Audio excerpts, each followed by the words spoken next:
Shalom Bapak dan Ibu yang terkasih dalam nama Tuhan kita Yesus Kristus. Puji nama Tuhan, kita terus bersyukur atas kebaikan dan kemurahan Tuhan dalam kehidupan kita. Dan pada saat ini kita terus diberikan kesempatan untuk datang kepadanya, memuji memuliakan namanya, menaikkan segala ucapan syukur kita kepadanya. Sebelum kita memulai ibadah kita pada hari ini, mari sama-sama kita menundukkan kepala bersaat teduh sejenak di hadapan Tuhan. Saat teduh dimulai.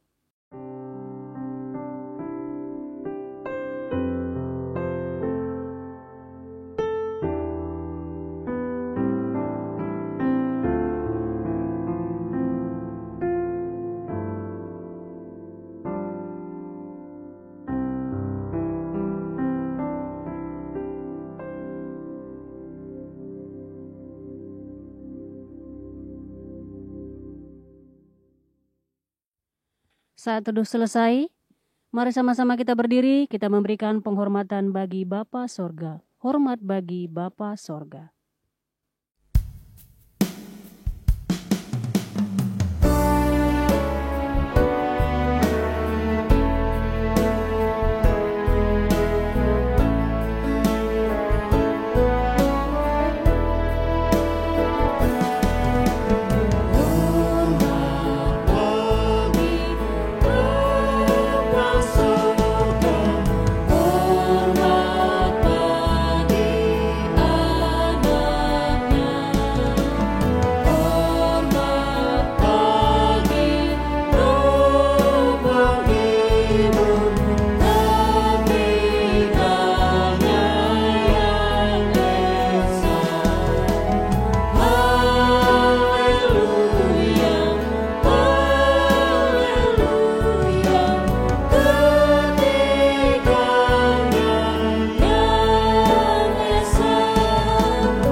Mari kita berdoa. Pertolongan kita di dalam ibadah ini, biarlah jadi di dalam nama Bapa, di dalam nama Putra, dan di dalam nama Roh Kudus. Haleluya. Amin. Haleluya, terpujilah nama Tuhan. Mari sama-sama kita naikkan pujian bagi Tuhan. Kita katakan, ku bersyukur padamu.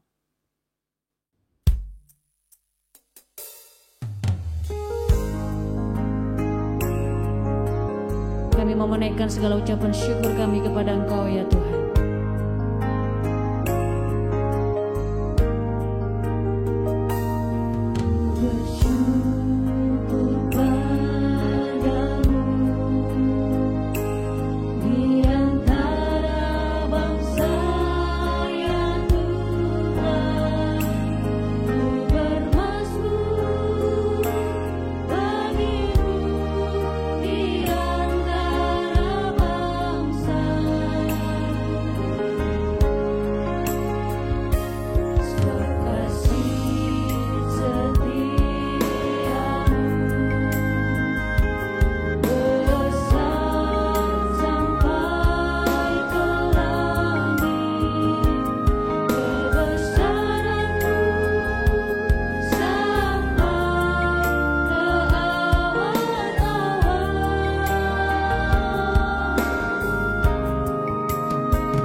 bersyukur padamu Tuhan di antara bangsa.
Bapak dan Ibu dipersilahkan untuk duduk kembali.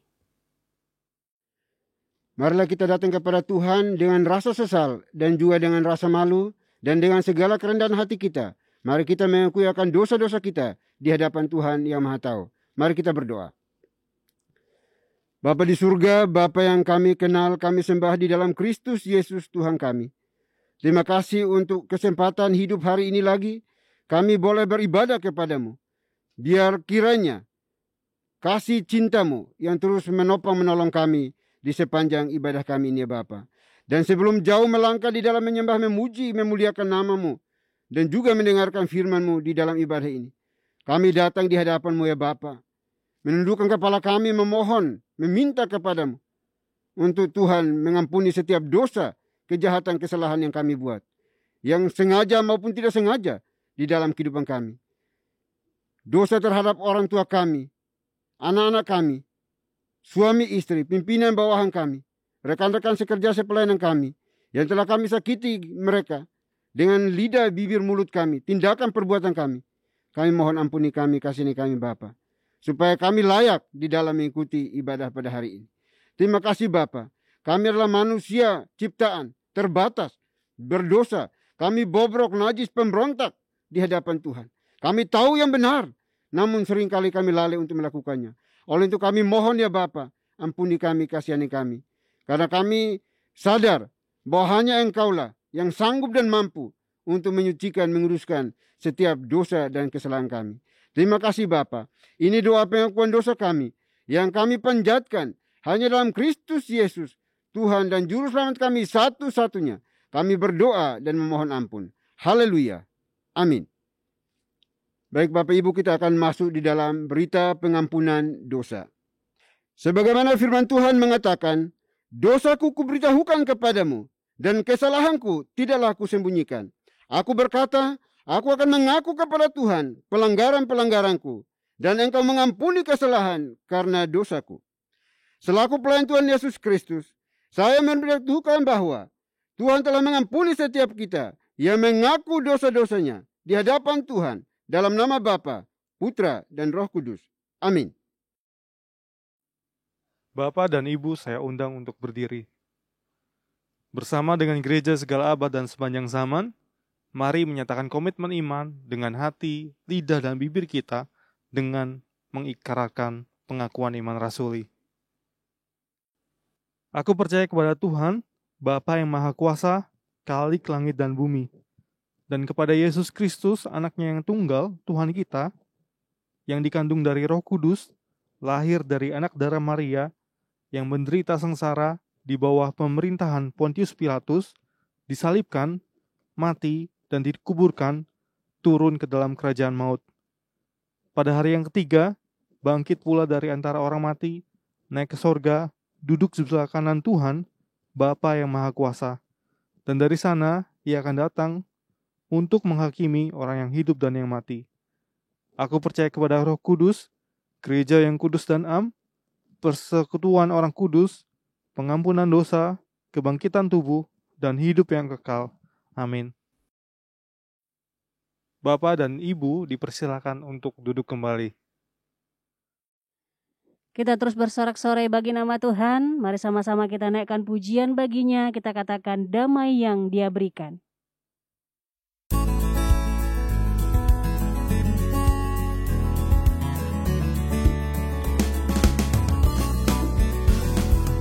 Damai yang Dia berikan sangat besar.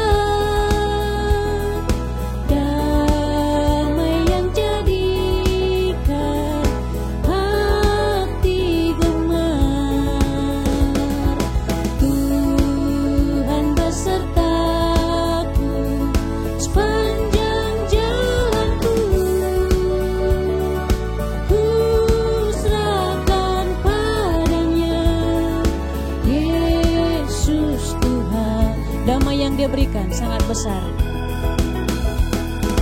Damai yang Dia berikan sangat besar.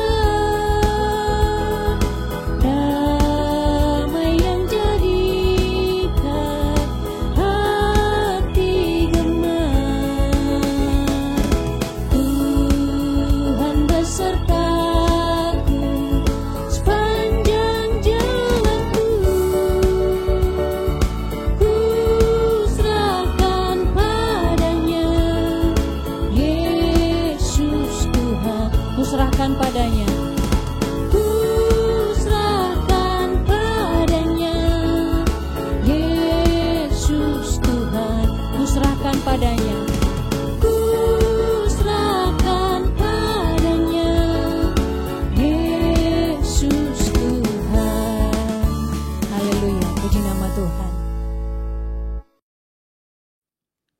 Shalom Bapak dan Ibu yang terkasih dalam nama Tuhan kita Yesus Kristus, saya mengundang untuk berdiri.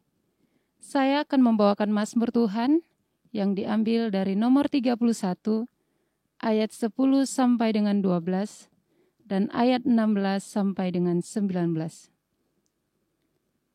Kasihanilah aku ya Tuhan, sebab aku merasa sesak.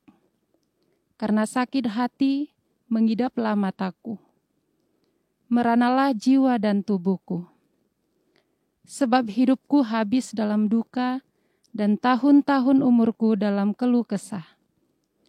Kekuatanku merosot karena sengsaraku dan tulang-tulangku menjadi lemah. Di hadapan semua lawanku aku tercelah. Menakutkan bagi tetangga-tetanggaku dan menjadi kekejutan bagi kenalan-kenalanku. Mereka yang melihat aku di jalan lari dariku. Masa hidupku ada dalam tangan-Mu, lepaskanlah aku dari tangan musuh-musuhku dan orang-orang yang mengejar aku. Buatlah wajah-Mu bercahaya atas abdi-Mu, selamatkanlah aku oleh kasih setia-Mu. Tuhan, janganlah membiarkan aku mendapat malu, sebab aku berseru kepadamu, biarlah orang-orang fasik mendapat malu dan turun ke dunia orang mati dan bungkam. Biarlah bibir dusta menjadi keluh, yang mencaci maki orang benar dengan kecongkakan dan penghinaan. Demikianlah Mazmur Tuhan, haleluya amin. Bapak dan Ibu dipersilakan untuk duduk kembali. Puji nama Tuhan, tiba saatnya kita akan mendengarkan kebenaran firman Tuhan yang akan disampaikan oleh Pastor Harrison Butar-Butar. Sebelumnya kita naikkan pujian bagi Tuhan, Kudaki Jalan Mulia.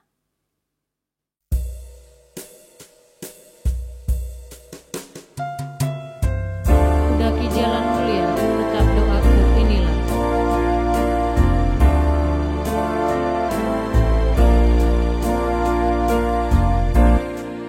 Kudaki jalan mulia, tetap doaku inilah, tempat di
Shalom Bapak dan Ibu yang terkasih dalam nama Tuhan kita Yesus Kristus.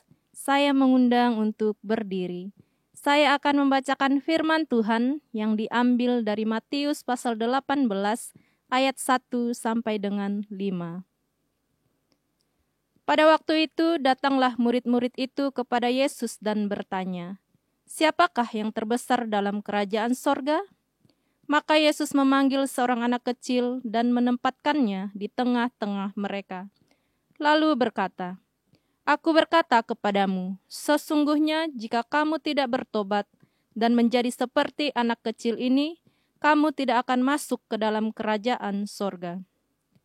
Sedangkan barang siapa merendahkan hati dan menjadi seperti anak kecil ini, dialah yang terbesar dalam kerajaan sorga. Dan barang siapa menyambut seorang anak seperti ini dalam namaku, ia menyambut aku." Demikianlah firman Tuhan. Haleluya, amin. Bapak dan Ibu dipersilahkan untuk duduk kembali. Shalom Bapak Ibu yang kasih Tuhan, hari ini kita akan belajar kembali satu tema dari kitab suci, yaitu menjadi yang terbesar dalam kerajaan sorga, yang terambil dari Matius 18 ayat 1 sampai 5. Sebelumnya kita akan meminta pertolongan Tuhan, pimpinan Tuhan, dan anugerah Tuhan supaya kita dapat memahami dan melakukannya dalam kehidupan kita sehari-hari di dalam doa. Mari kita berdoa. Bapa di dalam sorga, kiranya rahmat anugerah-Mu menyertai kami, agar kami dimampukan oleh kasih karunia-Mu untuk dapat mengerti, bahkan dapat melakukan kebenaran firman Tuhan dalam kehidupan kami sehari-hari. Berfirmanlah ya Tuhan, karena kami sudah siap, dan biarlah Roh Kudus-Mu lah yang menuntun kami dalam seluruh pemberitaan firman pada hari ini. Dalam nama Yesus kami berdoa. Amin. Shalom Bapak Ibu dan Saudara yang kasih Tuhan. Hari ini kita bicara satu tema yang menarik, yaitu menjadi yang terbesar dalam kerajaan sorga. Tentu setiap orang ketika ditanyakan secara mendalam, pribadi lepas pribadi, ketika ditanyakan apakah kamu mau menjadi orang yang terbesar, sebagian besar orang akan menjawab dengan tegas, ya. Ada sebagian besar orang juga, ada sebagian lagi orang yang mengatakan mungkin ya saya kurang tahu, atau juga yang mengatakan tidak. Tetapi apakah yang mengatakan tidak tahu dan tidak ini juga tidak menginginkan untuk menjadi yang terbesar? Itu juga hanya mereka yang tahu di dalam hati mereka. Tetapi paling tidak ada di dalam hati seseorang ingin menjadi yang terbesar. Kenapa? Ini pertanyaan mendasar dan klasik. Tentu dalam posisi yang terbesar, seseorang merasa lebih tinggi dari orang lain. Seseorang juga merasa memiliki pengaruh yang besar atas orang lain. Sehingga dia dapat menikmati berbagai fasilitas, kemudahan dengan menempatkan orang lain untuk mengerjakan hal tersebut untuk dirinya. Karena dia menjadi bagian yang terbesar, tertinggi, terhebat. Tetapi hal ini menjadi menarik ketika topik tentang menjadi yang terbesar ini dalam suatu kesempatan dibawa oleh murid-murid Tuhan Yesus menjadi sebuah pertanyaan yang bersifat langsung kepada Tuhan Yesus. Tuhan, siapakah yang terbesar dalam kerajaan sorga? Tentu ini menarik sekali. Kalau kita rekonstruksi dengan baik, mereka datang bukan satu orang, tetapi dinyatakan dalam kitab suci ini, dalam Matius 18 ini, murid-murid. Paling tidak ada beberapa orang yang datang kepada Yesus. Boleh ditafsirkan bahwa sebelumnya mereka ada diskusi, ada dialog di antara mereka, mempertanyakan atau dalam bahasa yang lebih keras memperdebatkan siapa kira-kira yang lebih besar atau yang paling besar di antara mereka kalau nanti mereka memasuki kerajaan sorga. Tetapi Yesus dengan menariknya membuat sebuah pengajaran, cara mengajar yang begitu elegan. Dengan pertanyaan yang disampaikan langsung oleh para murid, justru Yesus di dalam Matius 18 ayat yang kedua, dia memanggil anak kecil, kemudian menempatkan anak kecil itu di tengah-tengah. Ini menjadi sebuah cara pengajaran yang menarik untuk mengubah paradigma para murid. Yesus tidak mengatakan pemikiranmu salah, pemikiranmu tidak benar, pemikiranmu sesat, pemikiranmu itu berdosa. Tidak. Dia memanggil seorang anak, kemudian menempatkan di tengah. Dan kemudian dia melanjutkan pengajarannya. Bahwa kalau kamu ingin masuk surga, maka kamu harus bertobat, kemudian menjadi seperti anak kecil, dan baru kamu bisa memikirkan untuk menjadi yang terbesar. Itu nanti bisa dilihat dalam Matius 18 ayat 3, kemudian Matius 18 ayat 2, itu bisa dilihat nanti. Dan kemudian baru kamu memikirkan siapa yang terbesar, itu dalam Matius 18 ayat 4. Jadi Yesus ingin pertama-tama mengubah paradigma para murid ini dengan mengatakan jangan dulu memikirkan menjadi yang terbesar di surga. Pikirkanlah dulu step pertama, langkah pertama yaitu masuk ke dalam kerajaan surga.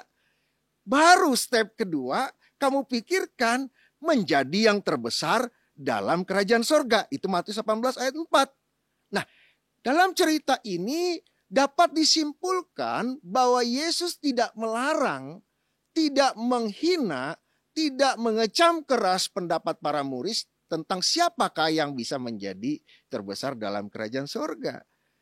Tetapi Yesus ingin mereka berjalan dengan baik. Dari fase pertama, kemudian fase berikutnya, sehingga mereka mendapatkan hasil yang benar. Karena terlihat di sini Yesus ingin mengatakan bahwa proses itu penting. Proses itu tidak boleh dilompati. Proses itu harus dilalui semua murid untuk mendapatkan hasil yang benar, yaitu menjadi terbesar dalam kerajaan sorga, tapi dengan cara, dengan proses yang tepat dan benar, sesuai dengan pernyataan yang disampaikan oleh Tuhan Yesus. Jadi saudaraku yang dikasih oleh Tuhan, apakah saudara boleh menjadi yang terbesar dalam kerajaan surga? Silakan. Dan itu menjadi goal kita, menjadi tujuan kita. Tetapi dengarkan baik-baik. Sebelum kita sampai menjadi yang terbesar, maka kita harus mengerti bagaimana langkah-langkah, tahapan-tahapan, fase-fase, kemudian memasuki tahap yang pertama, baru kita memikirkan apa itu dan bagaimana itu menjadi yang terbesar di dalam kerajaan surga. Paling tidak kita hari ini belajar dua hal, bagaimana menjadi orang yang terbesar di dalam kerajaan surga. Yang pertama, fase kita belajar masuk ke dalam kerajaan surga. Fase pertama, kita belajar masuk ke dalam kerajaan sorga. Jadi Yesus dengan tegas mengatakan, jangan cepat-cepat kamu berpikir menjadi yang terbesar, tapi pikirkan dulu bagaimana kamu masuk ke dalam kerajaan sorga. Dan Yesus tegas mengatakan, tahapannya ada dua untuk masuk ke dalam kerajaan sorga. Pertama, kata Tuhan Yesus dalam Matius 18 ayat 3a, bertobat. Langkah pertama dari masuk ke dalam kerajaan surga adalah bertobat.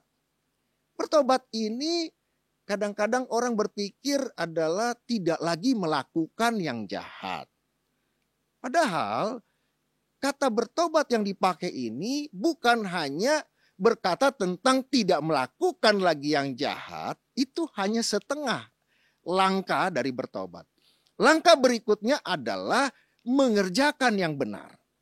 Jadi yang namanya bertobat, kalau saya berjalan ke sebelah sana, maka saya bertobat, saya berbalik ke arah sini, ke sentral untuk tidak melakukan atau tidak melangkah ke sana, dan saya melangkah ke lawan arahnya. Jadi kalau dulu saya melakukan yang jahat, saya berhenti melakukan yang jahat, itu baru setengah langkah dari pertobatan. Dan saya harus melanjutkan perjalanan iman pertobatan saya untuk mengerjakan kebaikan, kebenaran, kebaikan, dan kebenaran. Jadi kalau saya bisa lihat dulu seorang pembohong, maka saya kalau dikatakan sebagai orang yang bertobat atau orang yang sudah mengalami pertobatan, maka tahap yang pertama adalah saya tidak lagi berbohong.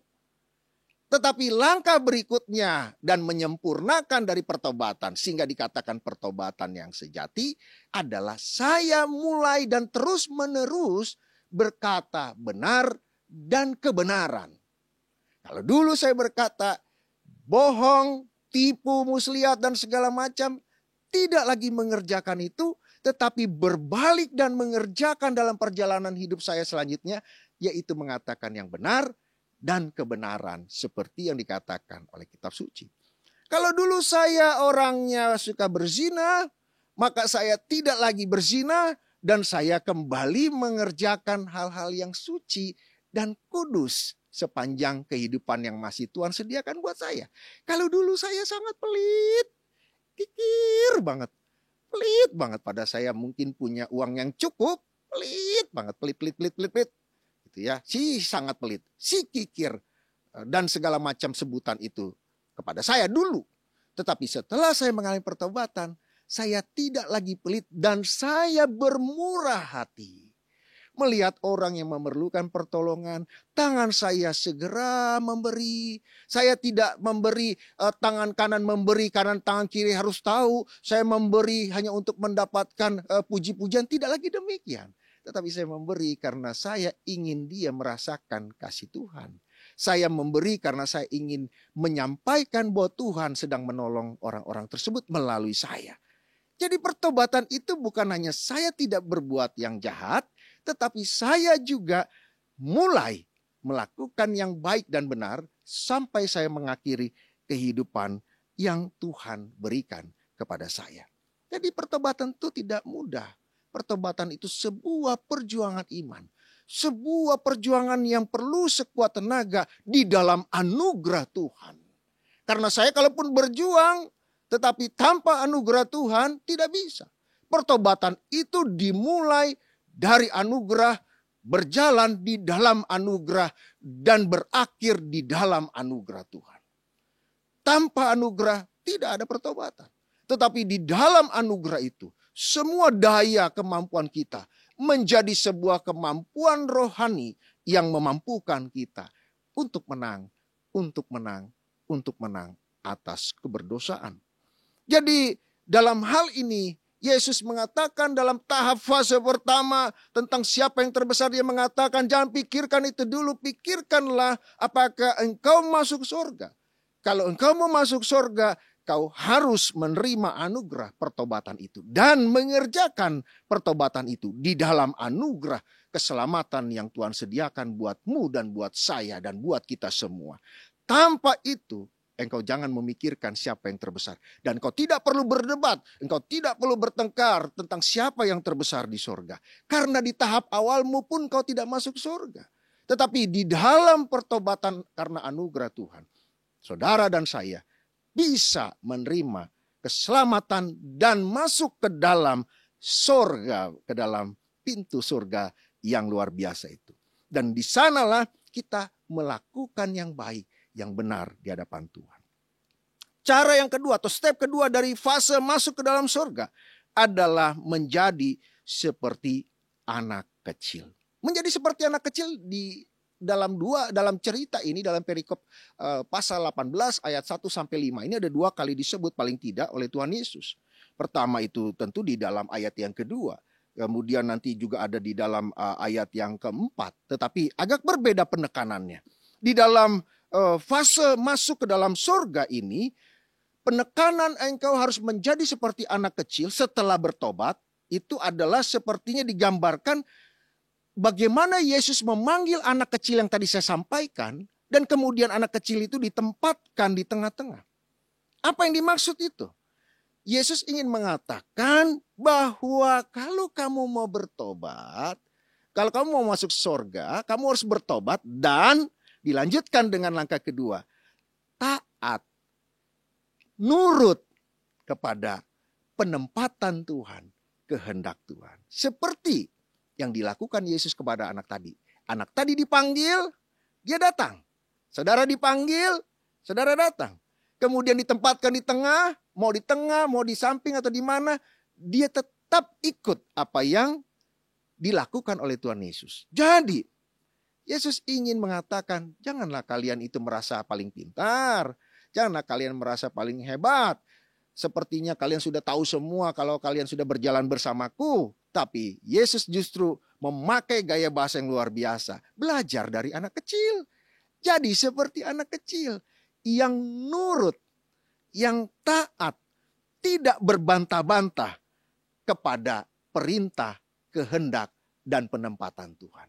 Kalau saudara ditempatkan di satu tempat oleh Tuhan, supaya melatih dirimu untuk menjadi orang yang kuat, menjadi orang yang tekun, orang yang bisa mengalahkan kesulitan demi kesulitan. Jangan kau lari. Taat sama Tuhan.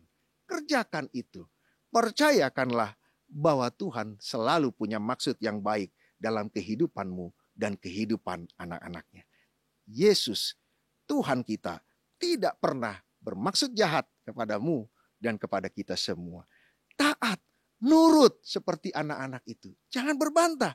Kalau disuruh berdoa, berdoa. Kalau disuruh bergantung sama Tuhan, bergantung sama Tuhan. Kalau disuruh berharap dan berpengharapan di tengah kesulitan, lakukan itu. Jangan berbantah-bantah, sepertinya gak ada pengharapan itu Tuhan. Sepertinya kesulitan, kiri, kanan, depan, belakang. Semuanya kesulitan. Gak ada yang baik Tuhan. Mana pertolonganmu? Tidak. Turut, duduk diam. Kerjakan yang baik dan yang benar. Seperti anak tadi. Walaupun mungkin dia tidak mengerti. Kalau saya bayangkan dan rekonstruksi anak yang dipanggil tadi. Dia mungkin agak sedikit bingung. Dipanggil oleh Tuhan Yesus. Kemudian ditaruh di tengah-tengah para murid. Aku ini mau jadiin apa? Mau ngapain aku? Tetapi dia nurut saja. Dia tahu apa yang dilakukan Tuhan Yesus tidak ada kejahatan di dalamnya. Kita harus kerjakan itu. Kalau kita dipanggil Tuhan, ditaruhkan di mana, ditempatkan sesuai kehendak Tuhan, lakukan itu. Nikmati itu. Senangi itu. Ucapkan syukur kepada Tuhan. Engkau pasti diberkati Tuhan. Engkau pasti masuk dan bisa masuk ke tahap yang berikutnya. Tahap yang menjadi achievement kita. Wah, ini bahasa yang selalu orang sekarang sibuk dengan namanya pencapaian. Apa yang mau saya capai? Apa yang mau saya kerjakan nanti? Di ujungnya menjadi sebuah pencapaian yang membanggakan. Saya katakan, pencapaian yang terbaik adalah ketika saudara dan saya menjadi yang terbesar di kerajaan surga. Tetapi dengan cara, step, fase yang Tuhan sampaikan. Yang pertama tadi, ada pertobatan. Kedua, saudara dan saya mengalami kehidupan yang taat, nurut secara total kepada Tuhan. Baru kita bisa masuk ke fase berikutnya, fase pencapaian, yaitu menjadi yang terbesar di dalam kerajaan surga. Seperti yang disampaikan Tuhan Yesus dalam Matius 18 ayat yang keempat. Di sana ada dua bagian juga. Ada dua langkah juga untuk menjadi terbesar. Walaupun tadi dikatakan sudah bertobat, sudah turut dan taat, tapi rupanya itu perlu lagi langkah selanjutnya. Ketika masuk kepada fase menjadi yang terbesar, Yesus paling tidak menjadikan dua langkah berikutnya. Satu, yaitu saudara dan saya harus bisa menjadi orang yang mau merendahkan diri. Saudara yang kasih Tuhan, orang yang merendahkan diri tidak menempatkan dirinya lebih hebat dari yang lain. Mungkin kita lebih tahu dari orang lain. Tetapi dalam tutur kata kita, kita tidak menganggap, tidak menyampaikan, tidak menggambarkan bahwa saya lebih pintar dari saudara. Apalagi dengan tambahan-tambahan kata-kata, kalimat-kalimat, perkataan-perkataan, pernyataan-pernyataan yang seakannya saya lebih tinggi dan orang lain lebih rendah daripada saya. Tidak demikian. Orang yang menjadi terbesar adalah orang yang mau melayani yang lain. Bukankah Yesus yang terbesar, tetapi dia masuk ke dalam dunia yang hina dan dia masuk di lingkungan yang rendah supaya dia bisa berbicara kepada orang-orang yang mungkin dianggap hina oleh dunia. Dia berbicara kepada para gembala, dia berbicara kepada orang yang mungkin tidak dianggap oleh orang lain. Raja segala raja, Tuhan segala Tuhan. Dia merendahkan dirinya untuk datang ke dunia yang hina. Tetapi masuk lagi ke dalam level yang kata manusia. Level yang tidak tinggi, tidak dihormati, tidak hebat. Tapi dia merendahkan dirinya. Melayani orang-orang seperti itu. Melayani perempuan yang berzina, yang dihina, yang dicerca dan siap dirajam oleh orang lain. Dia datang supaya perempuan penzina ini menjadi bertobat dan menemukan kebaikan dan kebenaran. Kita harus merendahkan diri. Kita memberikan teladan. Tidak mengatakan yang tinggi. Tidak merendahkan orang lain. Kita melayani orang lain. Walaupun jabatan saya tinggi, walaupun pendidikan saya tinggi, walaupun tingkat ekonomi saya tinggi, ketika melihat orang lain, kita menganggap itu anak Tuhan. Itu orang-orang yang diciptakan Tuhan, yang harus saya layani. Dan saya harus manifestasikan kasih Tuhan kepada mereka melalui perbuatan saya yang rendah hati, merendahkan diri. Bukan karena saya ingin dipuji. Bukan karena saya ingin mendapatkan pujian dan mengatakan orang itu baik. Tidak. Tetapi karena saya sudah merasakan anugerah yang tadi di depan. Menjadi step langkah pertama. Anugerah Tuhan. Karena kita semua sebenarnya hanyalah pendosa. Manusia berdosa. Manusia yang sudah berpaling dari Tuhan. Yang sudah jahat. Sudah hina dan hilang kemuliaannya Tuhan. Tetapi dengarkan baik-baik. Kita semua mendapatkan anugerah yang dari Tuhan. Oleh karena itu, tidak boleh bersombong. Oleh karena itu, kita selalu rendahkan hati kita. Rendahkan diri kita kepada Tuhan dan kepada sesama kita. Kita melayani mereka karena kita pun mendapat keselamatan. Karena anugerah Tuhan. Bukan karena saya hebat, bukan karena saya pintar, bukan karena uang saya banyak dan menaruhkan persembahan yang banyak sehingga saya dibukakan pintu surga yang begitu lebar. Tidak sama sekali. Tuhan tidak memandang itu semua. Tuhan hanya memperlihatkan kasih karunia kepada kita. Oleh karena itu, siapa yang mau jadi terbesar, lakukanlah step berikut ini. Rendahkanlah dirimu di hadapan Tuhan dan di hadapan manusia. Turunkan level kesombonganmu. Turunkan level pengakuan dirimu bahwa sayalah yang membuat ini semua. Semua ini berhasil, semua ini sukses karena saya. Tanpa saya tidak akan terjadi apa-apa. Tanpa saya semuanya nothing. Tidak. Yang membuat semuanya adalah Tuhan. Yang membuat menjadi sukses adalah Tuhan. Bukan saya. Seorang petobat sejati harus selalu dari mulutnya, dari hatinya, tatapan matanya menyadari bahwa semuanya karena anugerah Tuhan. Rendahkanlah diri kita di hadapan Tuhan dan di hadapan manusia. Layani sesama kita dengan penuh kasih, dengan penuh kebaikan. Kalau ada yang kurang dari orang lain, jangan marah dulu. Jangan cepat-cepat marah dan merendahkan dia. Tidak. Tapi berikanlah teladan kepada mereka. Rendahkanlah dirimu dan berikan teladan kepada mereka. Saya kasih contoh. Saya punya seorang asisten rumah tangga di rumah. Saya senang karena dibantu seorang asisten rumah tangga di rumah. Tetapi ada yang saya anggap kurang, yaitu asisten rumah tangga saya mungkin tidak seperti yang saya harapkan. Tidak sesuai ekspektasi saya dalam hal kerapihan, kebersihan. Tapi saya tidak mau marah. Kadang-kadang ini udah 3 bulan kami dibantu asisten rumah tangga. Saya tidak mau marah. Saya tunjukin sampai sekarang. Nih cara ngelap meja. Saya tidak ngomong sama dia. Nih cara ngelap meja begini ya. Kamu tuh salah. Enggak. Saya ngelap meja sendiri. Dia liatin. Saya ngelapin nih. Saya nyapu. Dia liatin. Kemudian saya kalau nyuci piring. Dia liatin. Saya bilang, kamu lihat saya nyuci piring ya. Nyuci piring kamu salah. Enggak. Saya kasih contoh. Karena ketika saya merendahkan dia. Saya merendahkan penciptanya. Saya yakin asisten rumah tangga saya adalah orang yang dikasihi Tuhan. Dan orang yang bisa diajak untuk lebih baik. Justru karena seorang yang bertobat di hadapan Tuhan. Sadar betul semua perjalanan hidup kita karena anugerah. Karena itu kalau ada orang lain yang terasa kurang. Jangan kita rendahkan. Tolong dia. Bantu dia. Berikan teladan kepada dia. Berikan dia kesempatan dan ajari dia untuk lebih baik lagi. Jangan terlalu cepat-cepat kita marah. Jangan terlalu cepat-cepat kita menghakimi orang lain. Dan yang terakhir, sebagai poin terakhir dari fase kedua menjadi yang terbesar adalah diulang kembali oleh Tuhan Yesus. Yaitu kamu para murid, kamu para pengikut harus menjadi seperti anak-anak. Penekanan yang kedua ini berbeda. Penekanan yang kedua ini berbeda dengan penekanan di ayat yang 18 ayat 2. Tentang taat dan menurut. Tetapi penekanan yang di ayat 4 ini. Dan kemudian ditutup dengan ayat kelima. Yaitu kalau kamu menyambut anak-anak itu menyambutku, kata Tuhan Yesus.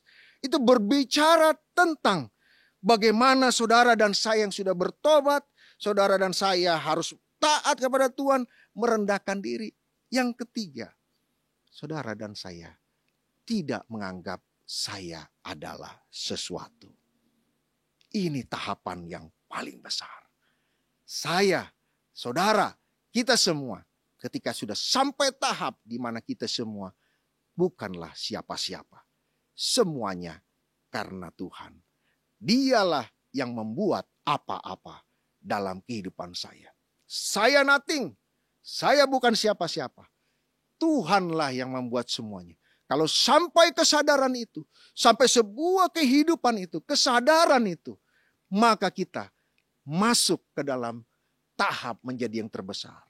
Menjadi yang terbesar di dalam kerajaan surga adalah ketika saya merasa saya yang terkecil di antara siapapun. Dan semuanya karena anugerah Tuhan.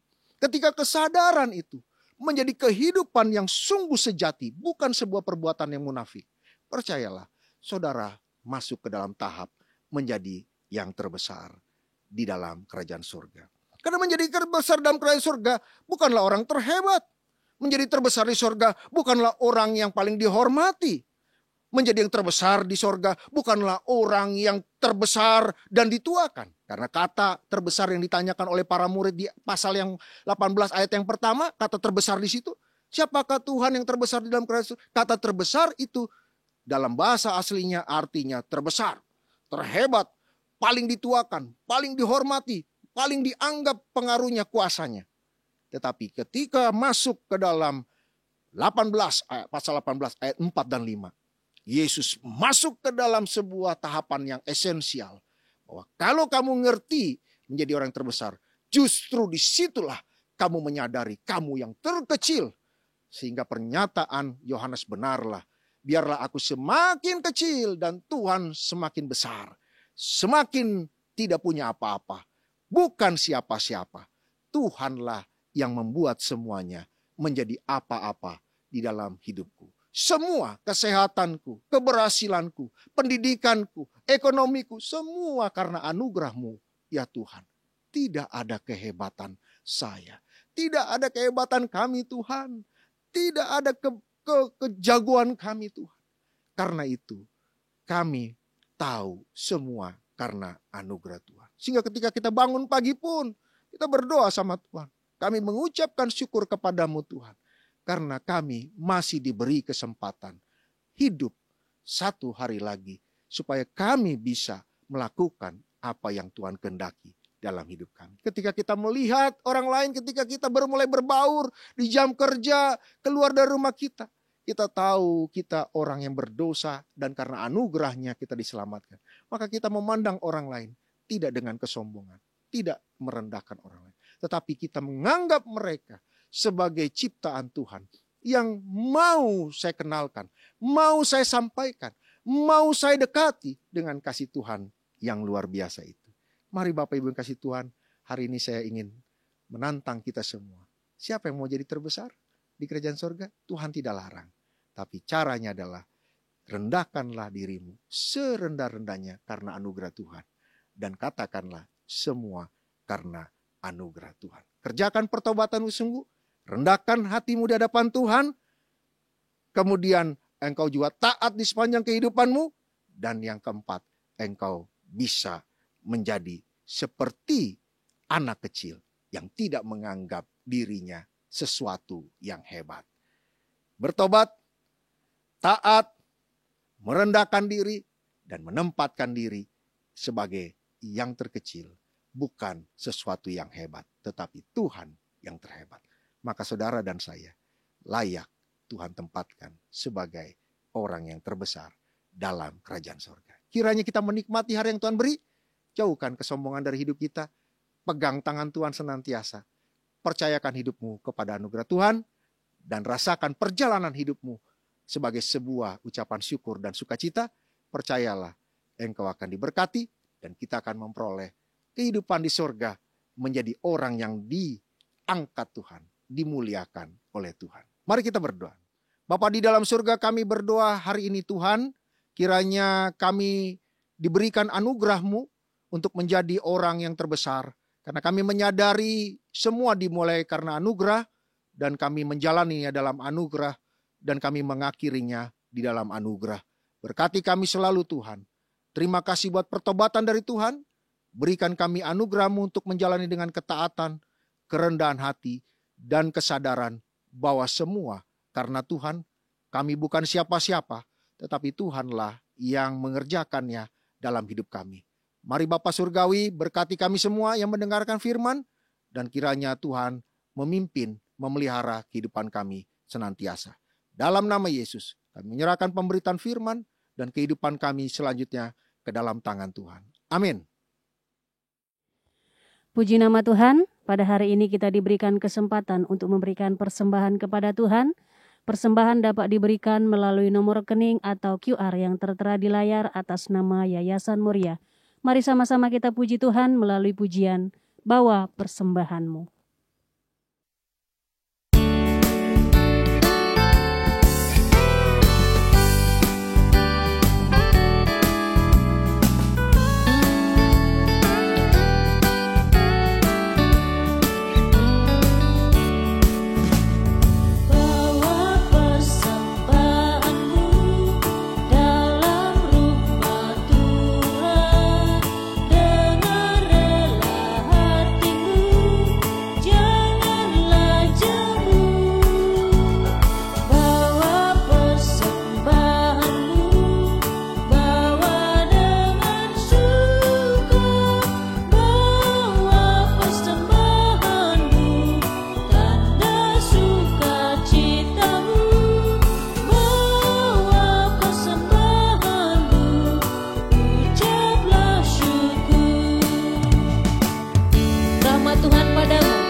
Baik Bapak Ibu, saudara dikasihi oleh Tuhan, kita sudah mendengarkan kebenaran firman Tuhan dan kini tiba saatnya untuk kita menaikkan syafaat kita kepada Tuhan. Doa syafaat ini akan diakhiri dengan doa Bapa kami. Bapak Ibu dipersilahkan berdiri untuk kita ucapkan secara bersama-sama. Mari kita berdoa. Bapa di surga, Bapa yang maha murah dan maha kasih, Bapa yang kami kenal di dalam Tuhan kami Yesus Kristus.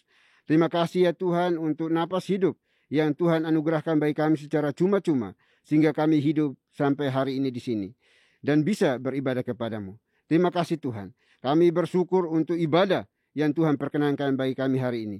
Kiranya semua pujian sembah kami hari ini berkenan dan menyenangkan hati Tuhan. Dan juga firman Tuhan yang terus Tuhan perdengarkan bagi kami, kiranya boleh menuntun kami, menjadi pedoman bagi kami, di dalam melakukan tugas penatelayan kami ya Bapa. Karena kami percaya Tuhan hidup, berdaulat, berkuasa atas kehidupan kami masing-masing. Terima kasih Bapa di surga, terima kasih. Kami berdoa untuk anak-Mu, Pastor Butar-Butar yang menyampaikan firman Tuhan hari ini. Juga Tuhan, Engkau berkati anak-Mu dalam kehidupan keluarga, rumah tangga, pekerjaan pelayanannya. Tuhanlah yang buat menjadi berhasil. Dan kiranya pesan firman Tuhan yang sudah diseringkan, dibagikan bagi kami pada hari ini, jangan berlalu begitu saja, melainkan mendapat tempat di hati kami masing-masing, dan lebih daripada itu kami mampu melakukannya bersama Roh Kudus-Mu ya Bapa di dalam kehidupan kami hari lepas hari. Terima kasih Tuhan. Kami berdoa pada hari ini ya Bapa untuk seluruh anggota gereja ini. Tuhan berkati kami semuanya. Apapun yang kami lakukan, kiranya kami lakukan di dalam cinta kasih Tuhan. Tolong kami ya Bapa, supaya kami terus bergandengan tangan bersama di dalam melakukan segala sesuatu yang berkenan di hadapan Tuhan. Ampuni kami kalau banyak hal yang kami lakukan tidak sesuai dengan Tuhan mau, Tuhan kehendaki dalam hidup kami ya Tuhan.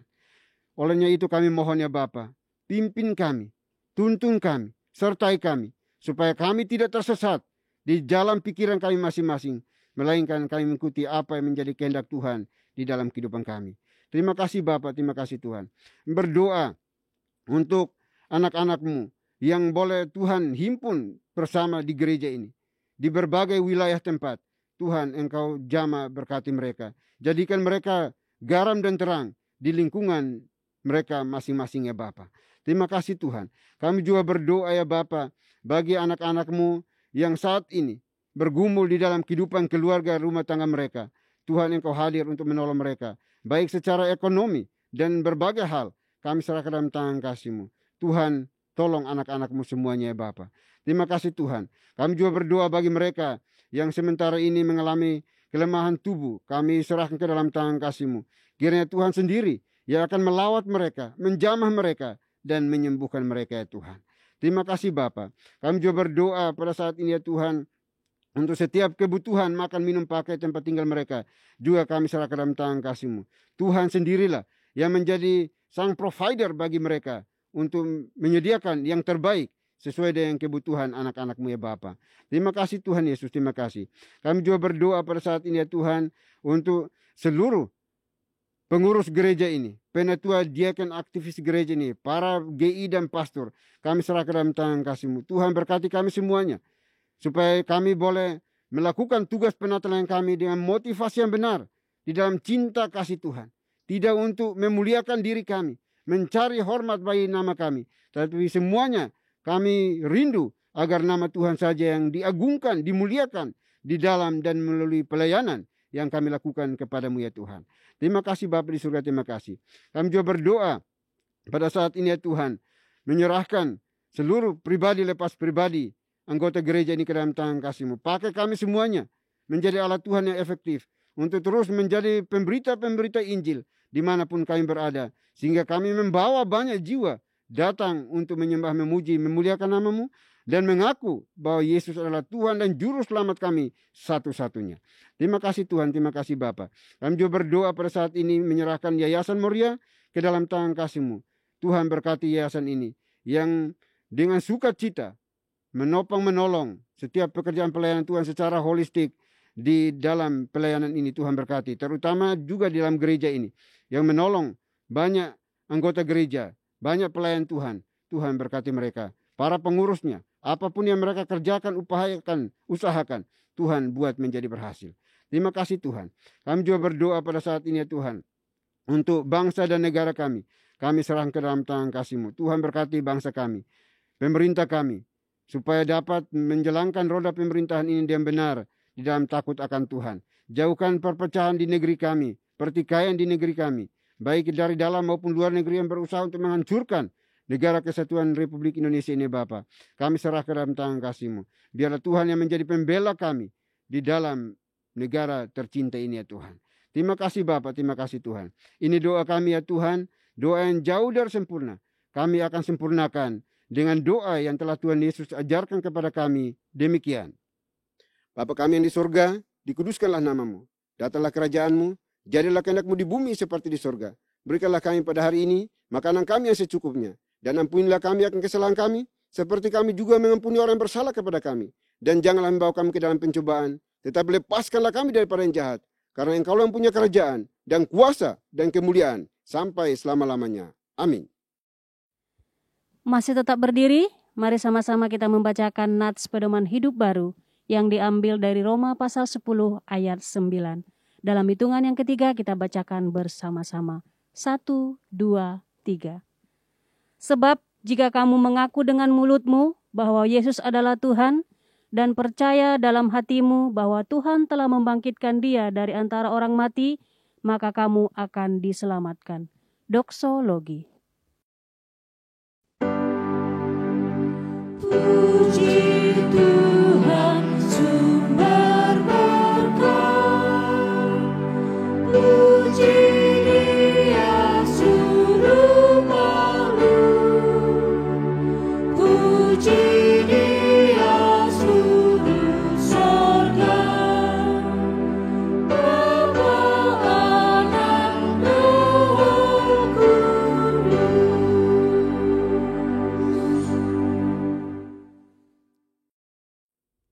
Baik Bapak Ibu Saudara dikasihi oleh Tuhan, kita akan kembali melanjutkan tugas pekerjaan pelayanan kita sepanjang hari ini. Namun jangan lupa pesan firman Tuhan yang sudah disampaikan bagi kita semuanya. Jadilah pelaku-pelaku kebenaran firman Tuhan dimanapun Bapak Ibu dan saya berada. Persiapkan hati kita dan terimalah berkat Tuhan. Kiranya anugerah damai sejahtera yang datangnya dari Bapa di surga, dari Tuhan kita Yesus Kristus, serta penyertaan pimpinan kuasa Roh Kudus, memimpin, menuntun, menyertai kita senantiasa, mulai hari ini sampai selama-lamanya. Amin.